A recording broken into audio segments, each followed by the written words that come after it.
மக்களே, இன்றைக்கி சிதம்பரம் கோயிலுக்கு போயிட்டு அப்படியே எங்கள் தம்பிக்கு வந்து சிதம்பரம் அண்ணா யூனிவர்சிட்டியில் வந்து அட்மிஷன் போட தான் போனோம். சரின்னு சொல்லிட்டு போகும்போதே ஒரு வைப்பாக இருந்துச்சுங்க. ட்ரெயினில் பாட்டு கேட்டுக்கிட்டே அப்படியே இயற்கையை ரசிச்சுக்கிட்டே போகும்போது ரொம்ப ஃபீலாகவும் இருந்துச்சு. அப்புறம் கொஞ்சம் நேரம் சரின்னு சொல்லிட்டு இந்த பக்கம் திரும்பி பார்த்தா ஒரே டான்ஸ் கும்மாளமாக அடிச்சுட்டு வந்தாங்க காலேஜ் பசங்களாம். பார்க்கும்போது என்ஜாயாக இருந்துச்சு.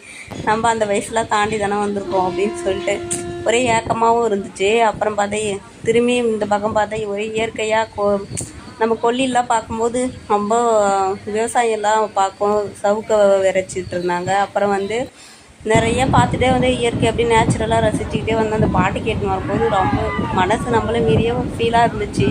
அப்படியே ஃபீலாக பாட்டு கேட்டுக்கிட்டே அப்படியே ஒரு வழியாக வந்துட்டோம். அண்ணா யூனிவர்சிட்டி பெரிய யூனிவர்சிட்டிங்க.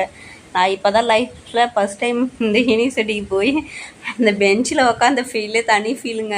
ஆனால் என்ன ஒன்று, அந்த கிளாஸ் ரூம் போய் உக்காந்ததுல